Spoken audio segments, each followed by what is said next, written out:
Voilà, bon après-midi à tous, mesdames et messieurs. Bienvenue dans votre émission Consultation.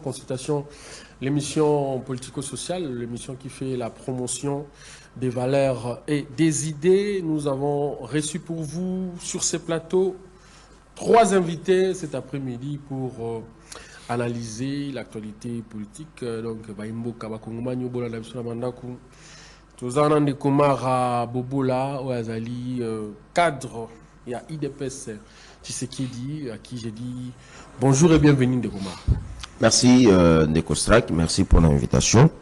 La Pesimote Bakozwali Baku, Baimazuli Baku ya Kolanda Biso, Nanzela ya Singanayo, et Nalingaki na encouragé Congolais Moko.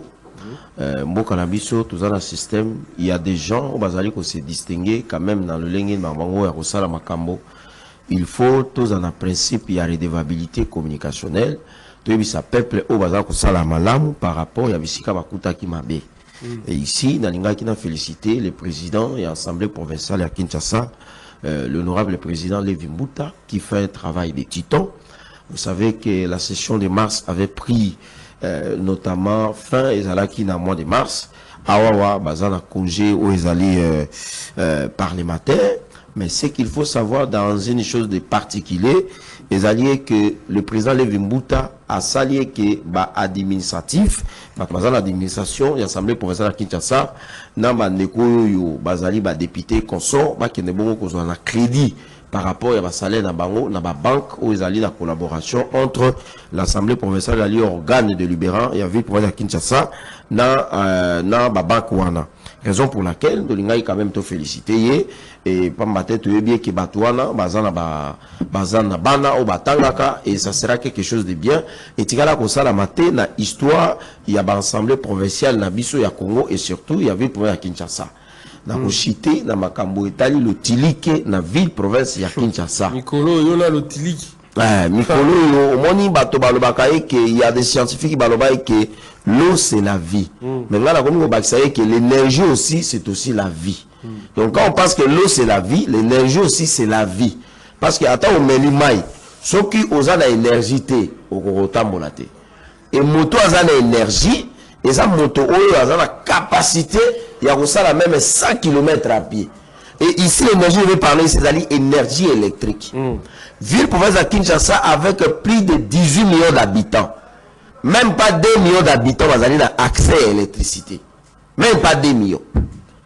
L'actuel directeur général a eu pouvoir et pas le chef de l'État. Il a eu ordonnance et pas président de la République. Pour améliorer sa qualité à l'énergie dans Kinshasa et puis dans Congo. Mais on a comme l'impression que c'est plutôt une autre personne, ingénieur, bon, peut-être il a fait l'agronomie. Et que le président s'était trompé à travers les conseils. Oh, voilà, ce monsieur peut résoudre le problème. Non, je dis que le président pouvait se tromper. Peut résoudre les problèmes, il y a l'électricité. Mais comment un ingénieur et l'électricité, azo kokate ko pesa biso l'utilik. Est-ce que ma PC est moyen? Mais quand vous parlez des moyens, les moyens sont budgétisés. Le ministère de l'énergie, le ministère des ressources hydrauliques, a budget. Que sinon na année oyo na sanza o na trimestre oyo il faut topé ça y autant et permettre y pour appeler ça baimbo kalutiliki mais ma moyen yo so apesi ba pesi sinati ba pesi sinali yangwana ndenge kuli na ngo be ba pesi yo mwasi ba l'action na robot ça chité yango bola ko chité biso to ba to ko lancer ba descente dans terrain donc elle ne ko récolter souci à peuple congolais marabotai lotiliki. Il y a des quartiers à Kinshasa, ça va 3 mois, 4 mois, 5 mois. Même des stages, la sango. Bon, ceux qui sont à Kinshasa, vous avez un courant. Quel est le province? Merci. Qui est niveau à Kolwezi. Courant et Inga. Et Katissa, la province est belle et qui est à Kolwezi. Il y a un avion, à lundi, courant la Tikuna. Mais c'est que j'en prends. Qu'il y aurait des détournements électriques par rapport à la mégawatt. Détournement électrique, c'est combien? Ah, papa. Détournement électrique, Bino Rogaga qui est détournement des derniers publics. Mais ceux qui sont ceux qui vont détourner montre dans la or. À vous en monter. Eh, si vous avez détourné courant. Tant que vous avez détourné courant, ils ont pas atteint dans quoi? courant wana ba côté kayango eza na zone minière ça va preuve ne komara mais papa ba preuve s'il vous plaît on va teki nani kimia ezali ke ba pesa biso lotiliki.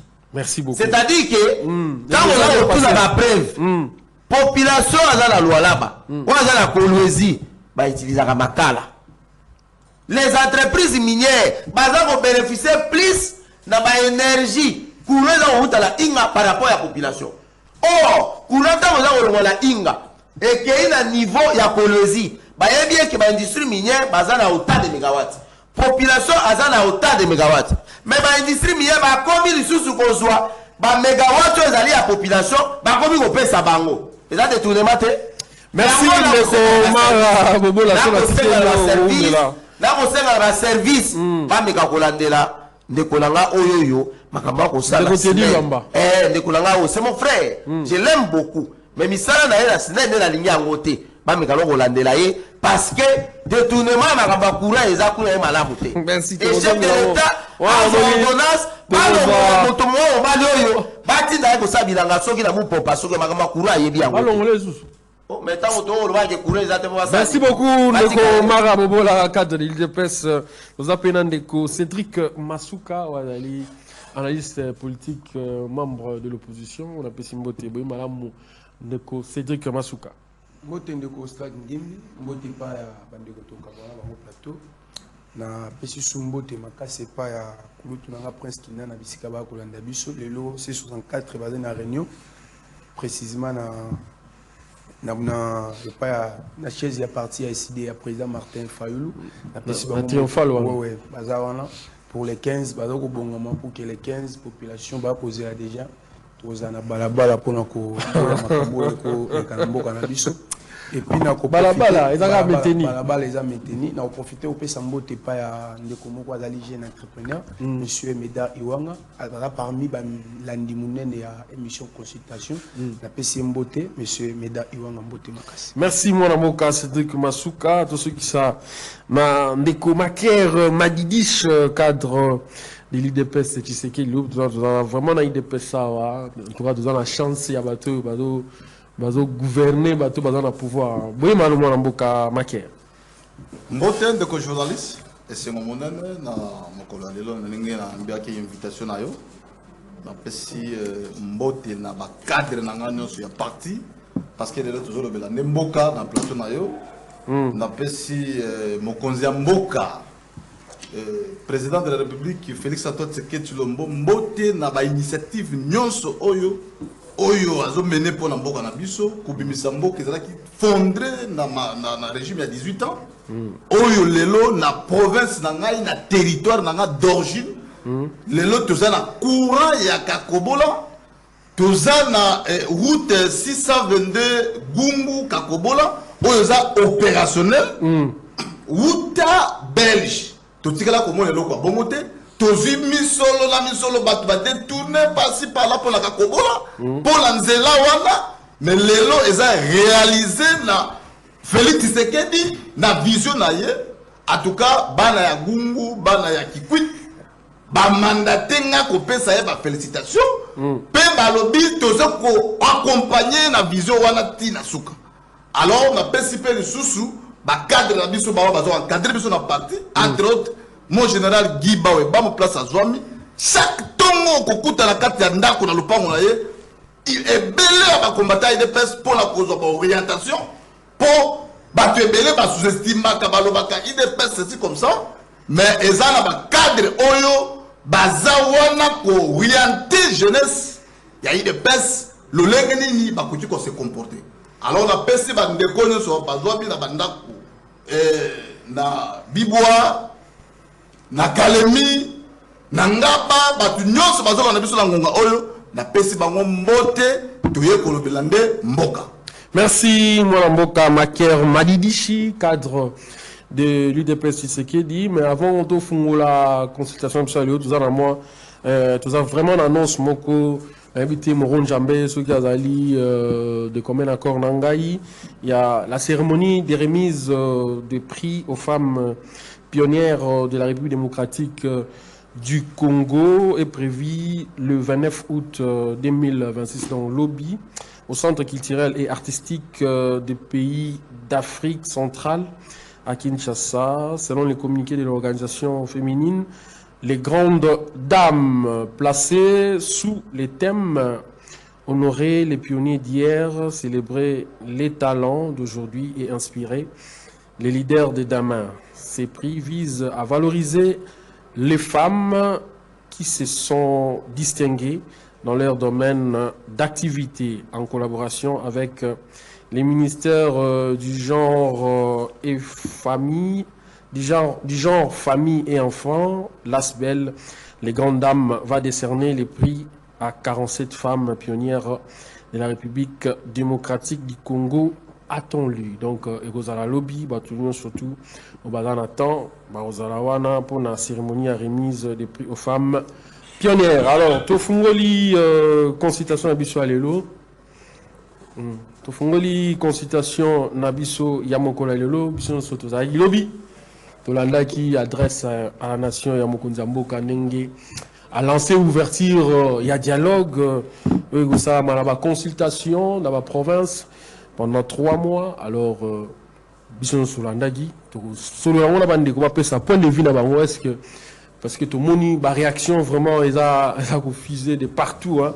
Ils ont ya batunyo surtout bazolanda, opposition musu ba CPI pourquoi ba exclure Corneille a topé Joseph Kabila, en tout cas, Félix Tshisekedi, il y a des catégoriques par rapport à la position, il y a contre le pays pour agresser Mboka, en tout cas, mais processus à Doha. Et Zali, continue alors, tout banana de Koumar à Bobola, cadre de l'IDPS, comment avez-vous jugé les formats du chef de l'État par rapport au dialogue? Nenga même en 3 mois et qu'il n'y a pas de consultation. Est-ce que dialogue ou ana tu peux espérer et comme Makimi à la STA Yambo Cannabis? D'abord ici, ce qu'il faut rappeler et pas dans le peuple congolais, les dialogues dans notre pays, les coutumes, les cultures. Pour M. Prévoyé, qui à chaque fois qu'il y a un problème, nous devons nous mettre autour de la table, tout sur là, pour fixer où les alliés par objectif. Merci beaucoup. Tout le monde dégager aux orientations pour y permettre que tous une solution de manière définitive. Le chef de l'État, dans son statut, selon le garant de la nation et les symboles de l'unité nationale, selon l'article 69 de notre Constitution, a montré que c'est important de convoquer et le dialogue. Mais ce dialogue doit se tenir où? Doit se tenir. Pourquoi? Avec qui? Et pour quel objectif? C'est ça la question primordiale. Parce que quand on se pose des bonnes questions, il y a malade. Tout le bien que ce dialogue est inclusif.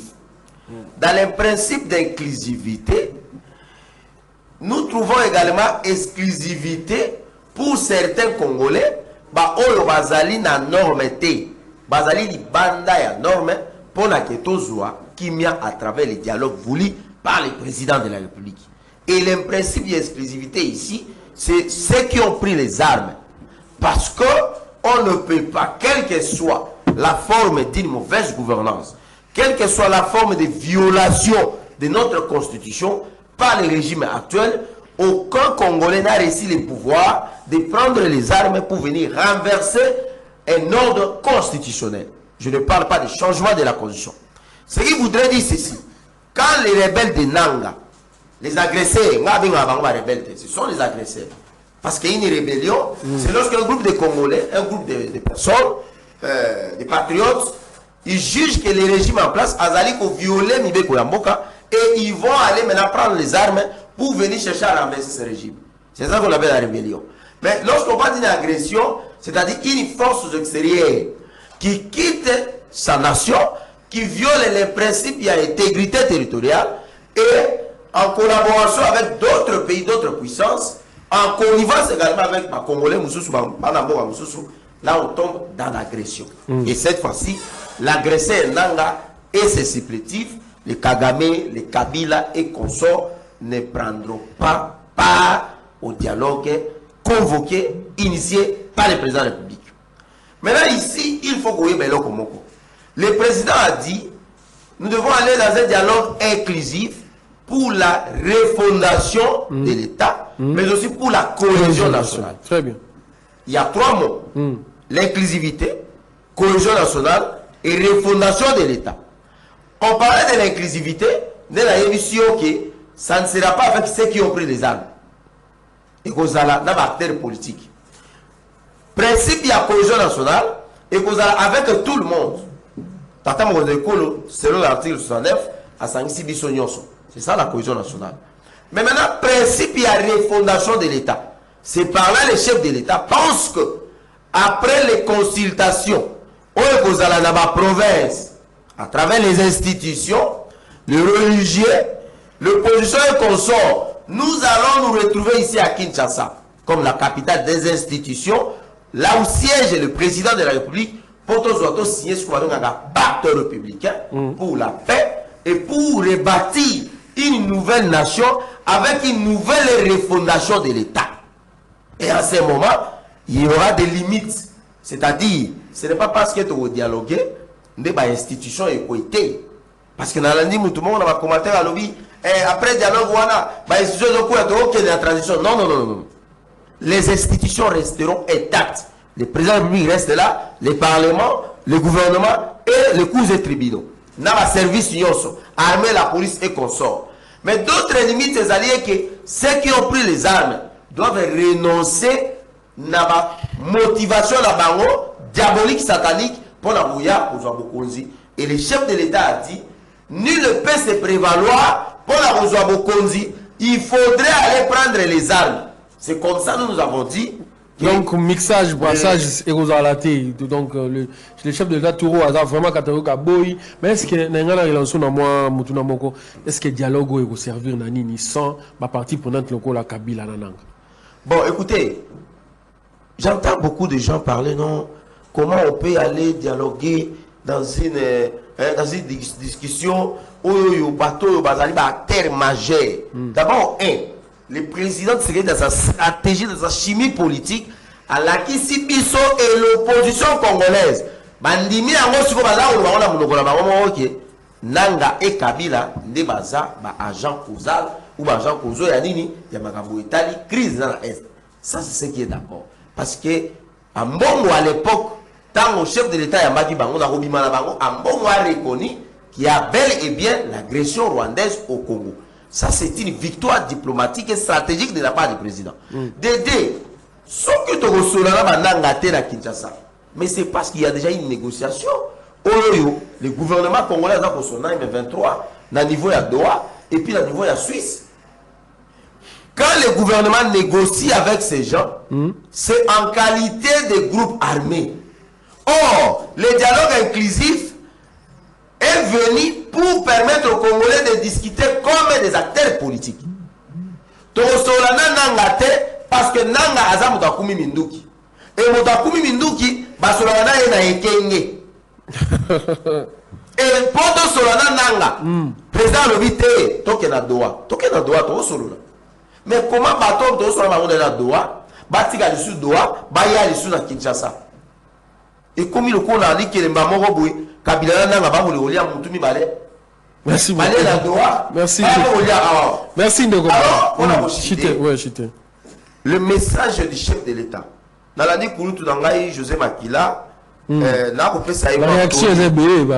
N'a pas fait ça Kouroutou Dangaï Toli. N'a pas fait ça Kouroutou Dangaï qui ce que Indi, place à Zali. N'a ce que Indi, tu commences à y boire ton moko, tu comprends na Sidouban. Tu relia biloko na biso ya mboka. Maintenant on lobby que message à chef de l'État et ça discours mo malamu te ça discours mo populiste et consort. Na ko bisa kulit nanga José Makila acha moi mai na ba critique naï. Pour y pas za mo sans tout. Mais le ko la ya za mo sans tout et que masumu na bango basalaki chef de l'État lobby to kolimbi sabino. Mais pour to limbi sabino na masumu na bino et sengeli ko tubela. Soki botubeli ne boya to usura na bino. Donc l'occasion est fait ça mais pas plus dans la José Makila. Occasion ya ngoyo na ko be na Yohane. Na ko be na Yohane pour José Makila occasion ya ngoyo longwa na biloko ya agression rwandaise renoncer na soutien ya bamakambo tali souvent la RDC tika kabila na minduki na yo kumba minduki te yaka na Kisasa wa occasion ngoyo pesami oya to solola ekozala malamu. Merci. Message de l'équipe de Komara Bobo, la cadre de l'IDPS Tshisekedi. Ma cadre de Cédric Masuka. Alors, dans le livre, surtout, annonce Yatini à dialogue. Est-ce que, Bino Nangambo opposition, comment est-ce que vous avez jugé ces formats? La consultation au niveau de la province et après, comment est-ce que je peux dire résolution il y a la province surtout est-ce que bino de wanda cause la l'opposition bo CP na format ya dialogue merci beaucoup ndeko Strat Ngimbi. Je pense que on a besoin union sacrée bazolinga kolobe la population vérité té bazaka wana biso to reçoit na batu basimi mandu kité mais au moment où que besoin négocier na batu basimi mandu alobi on déjà dans ba demi tout pour quelle raison? Parce que le problème, c'est un problème des Congolais. Il faut que les Congolais te vendent sur le même table. Mais pourquoi vous ne voulez pas dire la vérité que tous les gens alors que le populisme, ils ont continué dans le discours, ça devient très louche. Est-ce que on va sur la carte, dans les M23 ou la lasse du fleuve Congo, la population est déjà? Mais dialogue format on le Mokonzamboka fait que toi tu sais que di aligna memabiso et quoi aboutir atana eloko il faut toyeba que crise ezali biso tozali nango ezali crise sécuritaire biso tozali nango ezali créé par banani. Mais comment on peut négocier avec bateau? Non, nous d'abord le C64. Négocier avec le C64. Ça, la consultation dans ma province. Admettons, nous avons moins 26 provinces. Alors que vous avez une consultation dans ma province. Normalement, on est sous occupation. Non, comptez les 26 provinces. Donc, quelle consultation dans ma 26 provinces? Après avoir consulté les provinces, et on peut s'habiller sur solution. Non, il faut pas solution. Le vrai problème, Ezali, que tout sololana bateau basimi manduki. Mais sololana bango déjà. Il faut toyeba. Ezali na ba vérité cachée au Congolais balingi ba yebate ou comment. Parce que biso ba Congolais toyena posa koyeba vérité ezali nini. Ba Congolais ba vanda sur la table. Naba oba simbi te ba se réunir sur la même table ba solo là. Mais quand on va que biso to reçoit na bango te alors que bo solo na bango déjà ils ont comme très difficile. Mais comment on reçoit na bango na Congo ezali na biti nini? Ko vanda sur la même table. Boy ko boya ngo pona nini awa. Boko sona bango libanda mboka abo ko boya pona nini? Ndeko nanga Strat Ngimbi Mokonzamboka à un moment il faut ayebake biso ba opposition nde tolobelaka vérité. Mais tango nyonso ali ba ndeko na biso union sacrée bali koleka pour que ba kumisa na makambo ya li normalité c'est par là aussi balingi mboka o évoluer té. Dialogue tango ba kolobela la exclusive il faut tolongola mututé. Tolongola mutu na lenge nini batu nyonso il faut ba sangana ba vanda sur le même table. Toluka ba cause profonde problème ngo ezali nini? Mais quand on a bande ko ba ile Goma, les vrais problèmes ezali nanga na Joseph Kabila. Mais tant que on ko na bango to solani. Tozali ne loko ya ko solola te siko entre temps bino na ngambo 64 positions années est-ce que vous maintenir marche autopé vous a insatisfait par rapport à format Mokonzamboka pesi bomoli d'intérêt na bino zawana ti yango bozoli ngabo maintenir marche ou marche za annulé. Ndeko na Strat Ngimbi marche ezali confirmé le 15 septembre 2026. Ezali dialogue ezali format ba opposition to sengité. Bino bo sengi format ndeko na ezali consultation ezali mala ya mbote il faut koyeba yango. Mokonzamboka abenga déjà consultation et pas eberana et aboutir ni. Mais toi qui n'est pas dans la même logique. Alors que nous avons des territoires occupés. À tête aux ongeni on a causé la nini ndeko Cédric Masuka. Ndeko na ngai biso to alina posa ba kongomani ba vanda to solo la biso nyonso. Mais yango pe bandeko. Ko vanda non ko vanda lo ba zala clair lo ba to za posa Kabila na nga bazana. Mais ndeko na ko lo ba le problème to zali na crise crise tozali nango ezali crise sécuritaire ezali créame et pas ndeko nanga na ndeko Kabila alors que tokoki ko solola te au moment le deux personnes ont créé crise bazali te puisque tant que solola biso na biso tokopesa solution nini tokoboutir nini au moment les deux provinces se sont occupées c'est-à-dire bandeko va kotika la kuna tovanda tosolola biso nyonso na table totika ko distraire ba kongomani kolobaki biso tokoswana bato basimi manduki te alors que bozo swana bato basimi manduki ndeko sta ngimbi nazo chite ba congolais il faut ba comprendre de vérité que gouvernement congolais a sololaka déjà na ba M23 à partir de Doha mais c'est confirmé biso to lingi susu to kutana na bandeko wana to solola to yeba problème ezali nini o ba ko boma bandeko na biso na boma. Merci Mboka Cédric Masuka, la zone est là, Ndeko Maker Malidichi, cadre de l'UDPS. Votre réaction ou bien votre analyse par rapport au format du dialogue? Est-ce que Bandeko Zela, format OEO, ti au Vandeko Zela dialogue, mon contact a lancé, est-ce que Bandeko Zela dialogue ou la consultation à 26 provinces et puis exclure Corneille Nangana Joseph Kabila? C'était prévisible pour vous? Merci beaucoup de journalistes. Nous avons rectifié place au lobby, exclure Motouté. Je vais vous dire que Bandeko Nabiso à M23, Bango Konde va se disqualifier. Parce que méthodologie na Bango ya Kozomandoki et qu'on risque et qu'on maloko la net habitude. Ce qui va yo aux frustré, ok Kozomandoki pour que oya Koboma Congolais. Et ça, il faut rectifier place wala. Nalandi Ndeko Nangai na plateau Cédric Masuka. En tout cas, je regrette. Par rapport au comportement d'ailleurs, oyo eloko baza kosenga matin midi soir, lelo mokonza mboka a levé option ya ko convoquer dialogue baza les sous nango d'accord. C'est pour vous dire que bazotia ba Congo na confusion. Donc on comprend rien à ba opposant. Moi je leur avais dit na plateau moko na le cas de Cédric Masuka, boko kabwana opposition oyo boko kabwana. Parce que tout le monde a bino Malobala bino ezobala na te. Ba oyo baza pour la M23 na Kinshasa, ba oyo baza opposant na armée et là le président de la République en tant que stratège, premier citoyen de la République a eu option ya ko consulter population ya Congo na 26 provinces et puis ko traiter vraie cause ya problème à Congo. Mais dès qu'on a la peut-être lobby et qu'on résout de l'autre côté. Mais moi je vous dis, Congo est ça. Attends, je vais vous dire. Congo, tu as 9 pays voisins. Le problème est dans les pays voisins. Mais y compris par moi, na Rwanda. Pourquoi? Il faut que tu aies la bandeko malam. Donc, le président de la République a levé option. Moi je vais vous dire. Oui, Batigami na Rwanda. Bandeko Batigami na Rwanda, ça veut dire qu'ils savent les intérêts. Bayebi. Mais moi, Namboka Félix, c'est que c'est là où on dit Aza vrai patriote. Le long comportement, on l'a dit, c'est pas un comportement de vivant qui n'a 18 ans passé. Combien de fois, Papa Tshisekedi, expense, on y a une option pour la Colombie, on a payé la crise. Parce qu'on a dit que non, il y a un V3 ici là. Mais le long, tout le monde vrai patriote à M23, c'est qui? C'est pour vous dire que Baza comme manipuler la population.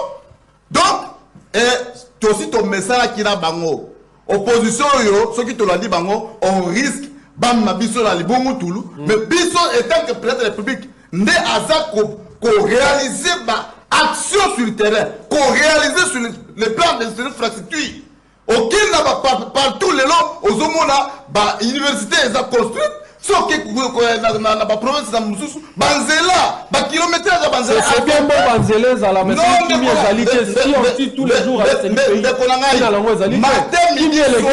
président de la République ne vous dort pas pour la constitution qui mia ya est mais comploter na bande ko biso to ba plateau bande ko biso oyo zo mona oyo discours ko tenir na ko tenir discours ko na ronde pour la conflit pas de pays là il est en train de chercher des intérêts personnels.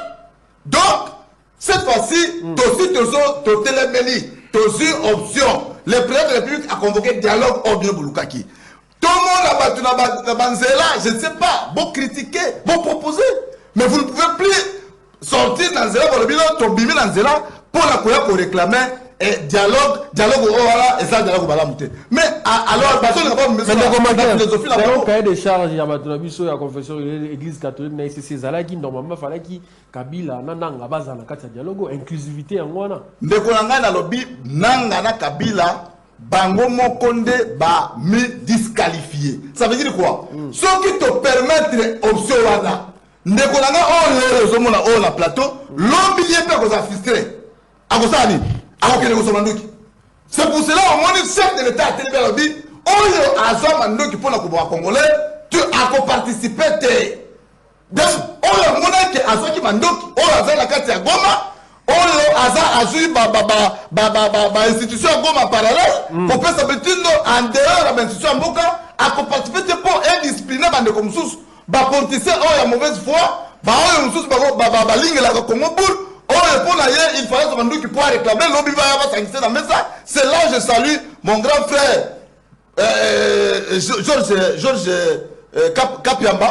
Naba initiative, vous sentez, il est très rigoureux dans l'analyse, mais pour une fois la monnaie le lot, avec qui copie ça, le bino, cette fois-ci, président de la République a lobby pour l'intérêt de la population et non pour l'intérêt de la politicien, de la opposant comme merci mon amoka Maker Madidichi.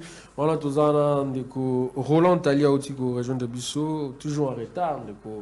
Roland Tali Mbote, il est président du mouvement sociopolitique Congo nous appartient. Bon après-midi mon amoka. Bon après-midi mon frère et ami Strak Ngimbi. Mbote na badino so azami na ndako ba na biso mbote na bako débatteur na biso to zami l'après-midi mokolo ya lelo. Je tiens à m'excuser par rapport à Ezali dû na volonté na ngati mais au moins il y a eu des embouteillages. Embouteillage mécanique sur ma casse des presque 30 minutes pour tout comme en retard. Merci pour fongoli mbalamo aux en retard aux en ni tenté to ko tambalamo ko discours Yamokonzamboka par rapport à dialogue, ouverture à dialogue, on a lancé déjà votre analyse par rapport à... Merci beaucoup, mon frère Strat Ngimbi. Est-ce que format yo s'appelle Nango, Bino Bajen, yo en tant que président, il y a un mouvement, il y a jeunesse, comment nous appartient. Est-ce que vous vous retrouver dans le dialogue? Parce que Mokonza Fongo porte pour la jeunesse. Merci beaucoup, mon cher Strak. Comme je l'avais dit au début, que et alors j'avais beaucoup de choses à dire au début, mais au moins vu le temps, la question Cédric Masuka, je ne veux pas que la moto a attaqué, parce que nous sommes tous ici des jeunes. Hein? Vous savez, des photos, tout ça, la émission, nous sommes des jeunes. Jeunes, il faut le moins beaucoup de qui déjà aujourd'hui déjà maillé les premiers là tout ce qu'on a réfléchi pour bande copé ou du côté que la banque Congo ya lobby ba ye ba pe ko hériter marmo za malam maintenant comme on a ndeko nango ndike presque pengue a ko c'est mingi déjà na ça qui l'autre fois tika ko sika ko simba ça qui est presque pengue mais le roi comme ça question monsieur non laisse-moi parler le roi comme ça simba ça qui est presque pengue et ko ça passe to le baki awa président de la République cette fois-ci nous voulons que nous aussi des jeunes côté notre dialogue pour te ma candidature biso ya ba jeune ya bilenge mais ndeko nga boye ko yoka ngai yemoko na maloba na ya lobby alobaka na l'autre famille que c'est le chef de l'État qui va donner la ligne conduite il y a dialogue mais aujourd'hui le chef de l'État a yé à lobby que vous aussi na tout ce que le chef de l'État dit avec le dialogue à quelque chef de l'État qui biso ma candidature biso lo ba attaquer bilenge to le ba que chef de l'État cette fois-ci nous ne voulons pas que bandeko basima aminduki pour leur réclamer pouvoir, pour leur réclamer poste, pour mes compatriotes na biso baza ba innocent. Bandeko so ba kokufa chaque jour na partie est de la République, o ba yebi même pas le lengeni dollar et avant ça. Ba yebi même pas ni ba minerai tambolaka. Mais pour eux aux ka poste de moro politique, pour eux aux réclamer ndeko yo tchena kati ya teni awa, mandefa pembe, to kansaka la kala, to so to kola, to yiki mandefa pembe za les signes à sagesse, mais ndeko ya aloba yango ke hier réclamer ba minerai na ye. Bakary Minier plutôt, Bakary Minier va botoler. Ndeko Kabila, jusqu'aujourd'hui, tu as évité au Abia réclamera. Mais tu as évité qu'un ancien chef de l'État, au a dirigé pendant 18 ans, on a le comme le Kabila, il a 18 ans. Ndeko même depuis le jour Kabila a conseillé pendant 12 ans. On a travaillé. Mais Ndeko Nangayo, comme on a élingé le col à Bissoboué. et l'ingé qui toko boye a que ne soutenir ba rebelle mais format au moins que format de la province ma consultation 3 mois est-ce que monité qui vous compliqué est-ce que ça ralentir et là on ngai Cédric Masuka Koloba au départ na yo qui et na ndimo ba opposant mususu ba ko ça la commentaire na bon par rapport ou analyse na bon par rapport il y a discours à chef de l'État hier ba lobi que non c'est que chef de l'État a bandé l'indel sous consultation jusqu'à chef de l'État bien ezali il y a 3 mois jusqu'à ce que toko ya sikoyo na ba consultation na dialogue autre tous sur même tel pour nous ma solution. Mais mon cher ami, dis-moi, qu'est-ce que l'opposition veut aujourd'hui? Opposition bazo lukanini, bazo linganini.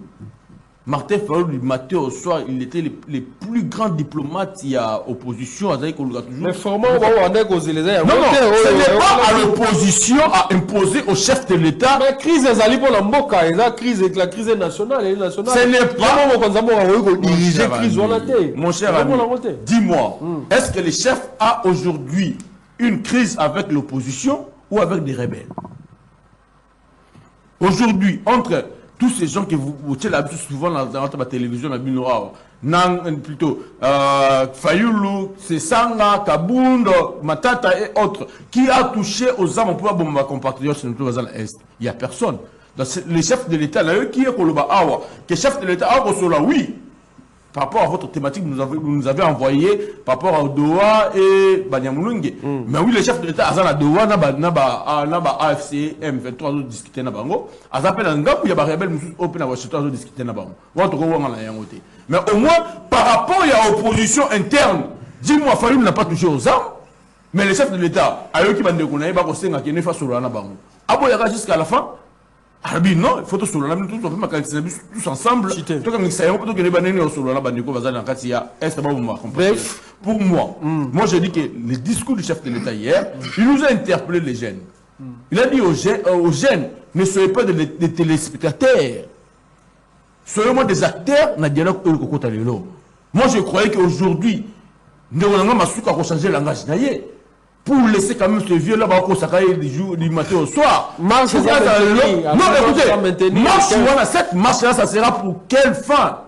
Suite de moi, vous allez dire, c'est un dialogue. Vous avez dit par rapport à le format n'a pas été. Mon cher ami, c'est pas ça là, les lots, qui ne décollabent pas à l'ébo le droit à l'on la 64, parce que bon, c'est un qui ordre constitutionnel. Bon, il y a le droit à marche.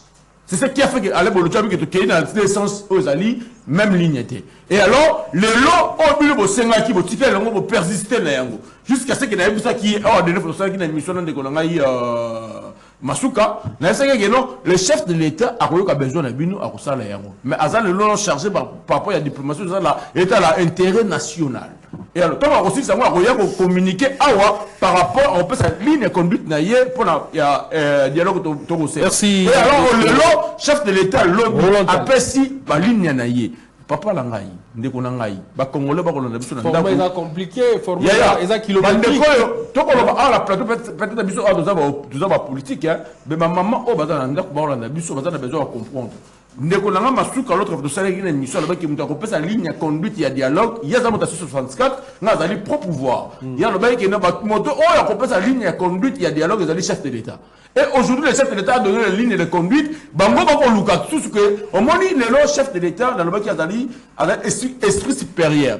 Son esprit supérieur là a qui ko dévoiler bande ko na biso ba ko c'est intérêt o ya bangoté. On a vu que l'autre fois que non bande ko opposé c'est 64, ba on c'est intérêt non parce que le chef suprême c'est 64 c'est Kabila.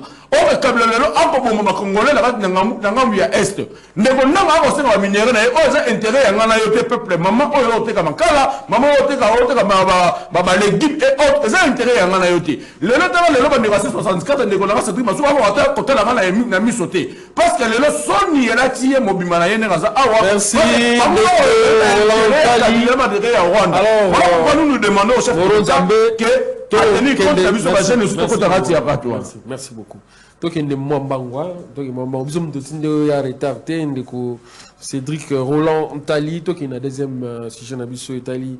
Dossier, il y a Banyamulenge, ils ont vraiment un dossier très sensible, tout le monde qui a un point de vue, parce qu'à chaque fois, Kagame, comment côté la mission na Congo, na Est, pour protéger le peuple Nyamulenge, Tutsi, Bazali, stigmatisé, Bazali, Kobundisa Bango, Balingi Bangote, alors il y a Zoramano qui a côté à chaque fois, pour soi-disant protéger Banyamulenge. Est-ce que Banyamulenge, Baza, vraiment Congolais, histoire, le Belbisonini, Bayaka Koya, Bakota Kokota, ou bien parmi les tribus, tous à la carte, il y a République démocratique du Congo, tous à paix, la communauté Banyamulenge. Alors, on est comme Mara Bobo là, on a qui vraiment dans l'analyse, tout le monde a dit dernièrement, le SG Kabouya, na causerie na invité Sozaki causerie na kati ya siège à parti ayaki pena na échantillon moko ya Banyamulenge ba oyo bazali kola bandeko na biso a confirmé que les Nyamulenge sont des Congolais yo ko bakisa nini par rapport pendant bateau jusque là bazali contre yango contradiction zali Martin Fayulu yi bazaba Congolais té en tout cas ils ont divisé penza ba point de vue à bateau. Un peuple qui ne maîtrise pas son histoire, c'est un peuple qui va vers sa disparition. Parce que l'histoire nous aide à étudier les événements du passé et ses hommes et ses habitations, ses géographies, ses lacs, son état, ses empires et consorts, afin que nous puissions préparer l'avenir. Les Banyamulenge sont des Congolais, mais ils ne sont pas des Congolais d'origine. Ce sont des Congolais qui sont venus du Rwanda. Ils sont venus au Congo. Des Congolais qui sont venus du Rwanda. Des Rwandais qui sont... Excusez-moi, voilà, merci. Ce sont des Rwandais venus du Rwanda avec un statut. Il y a des réfugiés. Ils continuent au Congo. Ils ont une nationalité congolaise. Or, en 1925, à l'époque, nous avons géré par une seule colonie. Un seul colonisateur, la Belgique. Le Congo a été cédé entre les mains du roi Léopold II, qui va le céder encore entre les mains de la Belgique. En 1925, il y a eu des transplantés au Congo. À cause de quoi? À cause, il y a manque, il y a densité, il y a espace dans le niveau de Rwanda. Parce qu'à l'époque, et le Rwanda, et le Congo, et le Burundi aujourd'hui, ils ont qui gérer et pas dans Moka Belgique. Alors, on a trois territoires. Les territoires congolais, les territoires rwandais et les territoires ougandais. Il y a Rwanda, Urundi, Congo. Ils ont sous la gestion, il y en a il y a Congo, il y en a il y a Belgique. On arrive à 1960, nous sommes accédés à l'indépendance. La constitution de notre pays, dans son article 10, il définit ma nationalité. Qui est congolais par affiliation, et définit Babilo Kouanagnos. Et qui est congolais d'origine. On arrive à 1968. L'ancien directeur du cabinet, Yamobutu, Oizaraki, M. Bisengimana, a signé ordonnance Moko pour la couper sa nationalité congolaise de manière collective et pas na Banyamulenge. 4 ans après, c'est-à-dire 1972, 1972, Mobutu a signé ordonnance Mosusu pour la couper les mela ordonnance au directeur du cabinet naye a signé pour la couper sa Banyamulenge nationalité. Mobutu a lobby Batouana, Bakouyou la nationalité congolaise et à l'époque c'était zaïroise. Okay. Mobutu est parti dans le régime d'Aïpe Kendaki. Alors, une question que moi je me suis souvent posée. Et là, on dit que Mobutu a signé ordonnance pour la hôtel et la ordonnance aux Alaki Abisengimana pour payer sa Banyamulenge nationalité congolaise. Ou zaïroise à l'époque. Si les loyaux, ils ont l'ordonnance Moussousouté, Mokonzi Moko ya Moka. C'est-à-dire Laurent Désiré Kabila, Joseph Kabila, na Félix Tshisekedi va signer pour la payer sa ordonnance. Or, la loi congolaise ou le code de la famille, voire même l'article 10 de la Constitution, ils ont un Congolais, ils ont soit moi, je l'un des parents où il y a Congolais ou Congolaise. Donc, il y a Burundais, au Botamina, moi, la Congo, il y a moi, si, il y a Moseka Congo, moi, si, d'office, moi, il y a Congolais. Mais ceux qui ont avant l'indépendance, je veux dire que les Congolais, ils allaient Oyo, Etini, na Eso, Tribi, na Ye, ils allaient qui na Congo, il y a un moto qui est là-bas, indépendance.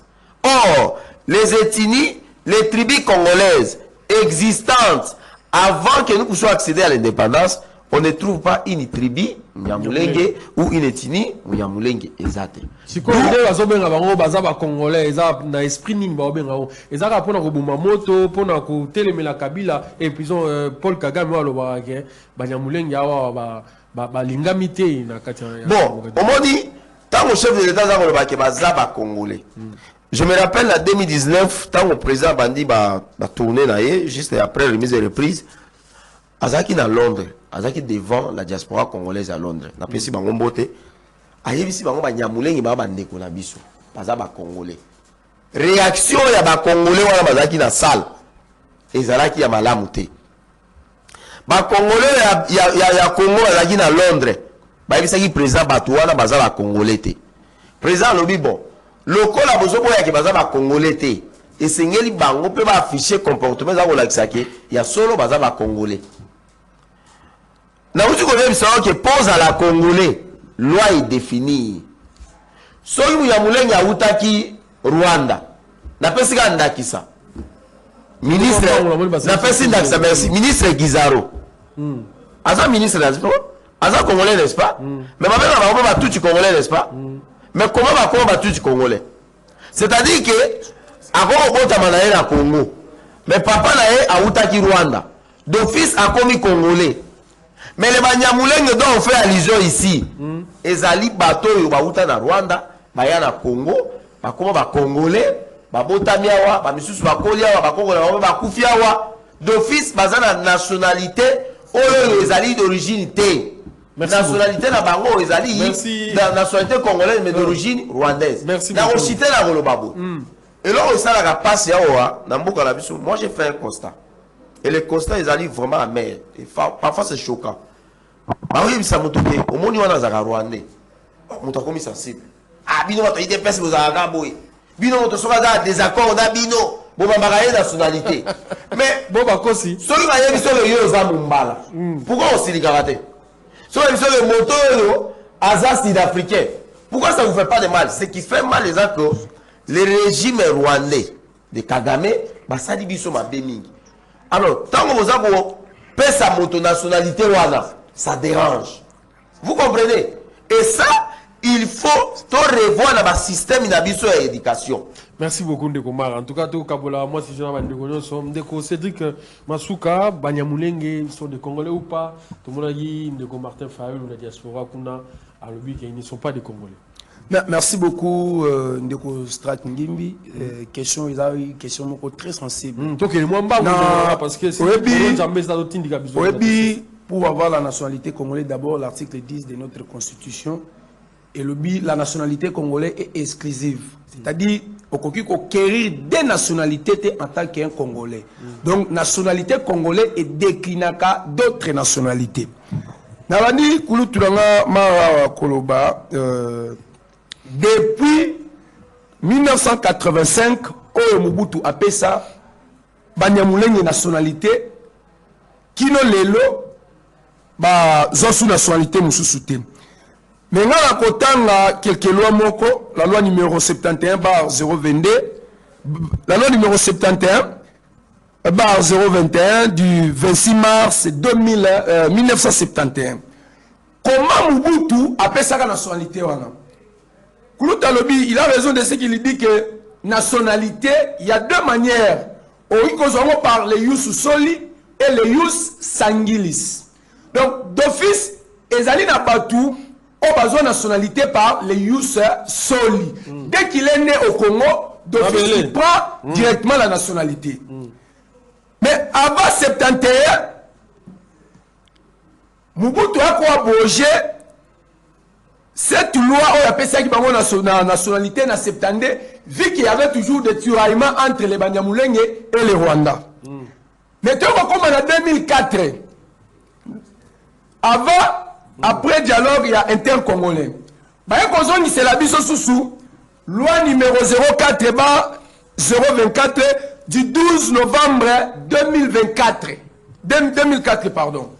Voilà maintenant cette loi qui donne encore les Banyamulenge la nationalité congolaise. Sur l'article 1er ou article 2 à loi, au moins on a ici déjà Banyamulenge cette nationalité congolaise. Mais les gens doivent savoir, nationalité, et c'est le Romoboye, Moutoua Kango par par un texte juridique, occupé au loi, un texte juridique. Mais ça une analyse là, aux agents donné, peut une analyse là par rapport à Banyamulenge. Ils sont congolais ou pas parce que débat on les autres divisés opinion. Pour moi, les Banyamulenge sont des Congolais par des Congolais par les Youssef Soli. Parce que se retrouvant dans le territoire congolais avant 1960. Il y a même des lois qui ont permis que les Banyamulenge d'office sont talibans. Avec les lois, sont talibans, on appelle ça, il y a même au bout de l'objet, Mouton Nyoso, Azaka Congo avant 1960, d'office, il prend la nationalité congolaise. Merci Ndeko Cédric Masuka, Naki Nangambo, Ndeko Maker, Madidish, vraiment tant, je pense que tout s'est rattrapé par rapport à ce sujet, tout qui n'est plus Nambango. Ndeko Maker, débat, Izo Kabola, Makama Banyamulenge, Izo Yandongo, Tomonagi, ils ne sont pas des Congolais, ils sont pas Congolais. Yo par rapport à l'analyse au Kolobanine par rapport à débat on les autres divisés Congolais. Merci beaucoup de journalistes. Débat à Banyamulenge, Bazaba Congolais, moi je vais les recommander. Seulement Banyamulenge, va intégrer des Congo de bonne foi. Parce que tout ça que kana Banyamulenge était. Oui, Bazana Pancha, non, même pas Oubero, Bazana Pancha, c'est eux qui serrent les pots. Nakadame. Or, tout ça que na Zombo, na Congo central, Bauta Angola. Mais au Tikala comme on a été, Angola, qu'on réclamait que non, Bazombo ou bien Boetout, désordre Mokuna. Mais quand tout le monde a Banyamulenge, Bangonde Bazako servir les Rwandais de mauvaise foi dans le Congo. Donc, pour moi, Banyamulenge ne sont pas vraiment des Congolais. Congolais, oui, les Congolais, c'est pas intégrer le Congo de bonne foi. Parce que ceux qui veulent intégrer le Congo, oui, ceux qui veulent intégrer le Congo de bonne foi, Bokati cordon ombilical, na Rwanda, en tout cas, il n'y a pas de problème là si on a mis sur Bazombo. Donc, Bango comme Bango, Bazaka cordon en Ezali, na Rwanda. Et puis Kagame, quand il voulait opérer na Congo, il passe mingi et pas na Bango. C'est pour ça Biso ba Congolais, ba vrai Congolais. Tozo ko douter na Bango, Bazaba Congolais. Bazaba Congolais, pas tika Biso Congolais. Biso va se comporter comme Bazombo. Va kata cordon ombilical wana parce que ils ont servir Biso par contre ils ont détruire Biso. Ezaka Bango te batu baza kuna. Donc ezaka Banyamulenge te baza kuna. Ezaka betnize belé za kuna. Mais Bango ne baza kaka viser, pourquoi? Parce que ils servent quelque part les Rwandais pour détruire le Congo. Merci mon Amboka. Dans ce qui s'en Ndeko Cédric Roland Tali. Alors Nyamulenge oyo Kagame baza marginalisé na République démocratique du Congo, balingi bangote yango ya moka simba mandoki akota pour protéger bango. Est-ce que vous avez un point de vue ni occupé ça par rapport à la nationalité? Est-ce qu'ils sont des Congolais ou bien des Nipoto Suissanayo? Merci beaucoup mon frère Strak. Ce que je peux dire, il n'y a pas beaucoup de temps par rapport à réfléchir. Mais tu as la total une émission spéciale. En suivant les analyses de mes frères sur ce plateau, je vais beaucoup plus marteler sur ce que mon cher frère Mara a dit. Parce que laisse-moi quand même le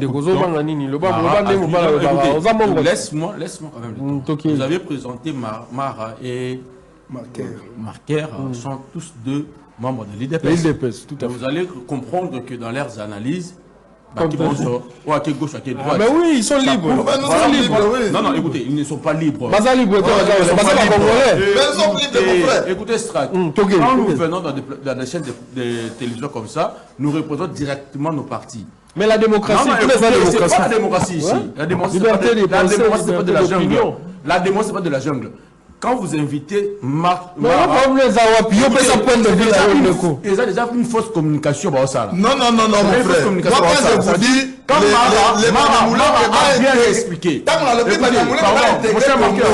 Ça veut dire que... Mon cher Marcel, Mara a pris de la chronologie de notre pays pour le retard de sa été bandeko yo commis congolais ndengeni. Et de deux, faute de temps, il y a Kepemba. Non, écoutez.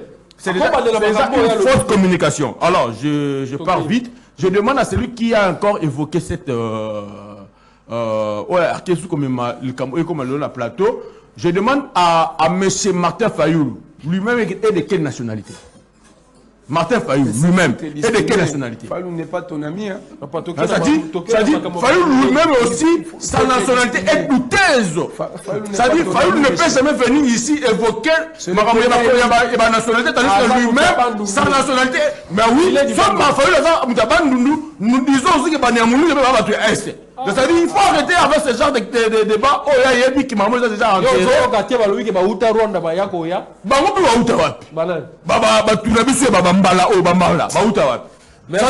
Ici dans notre pays, nous tous, même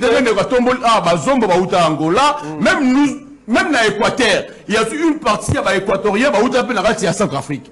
Et alors, Kagame a dit que la place ya badia mulenge parce que bantu oh ba pas parce que na Rwanda ba na eloko te faut que ba viko malamu Kagame awela ka ba minere na biso Kagame awela ka ba héritage c'est moi a dit badia mulenge donc ça veut dire pour moi j'ai dit aujourd'hui que Fayoulou, s'il veut vraiment accéder au pouvoir suprême, il faut arrêter avec ce genre de communication et ils ont réduit à zéro. Merci pour moi, pour conclure, pour moi, j'ai dit que Banyamulungu sont des Congolais.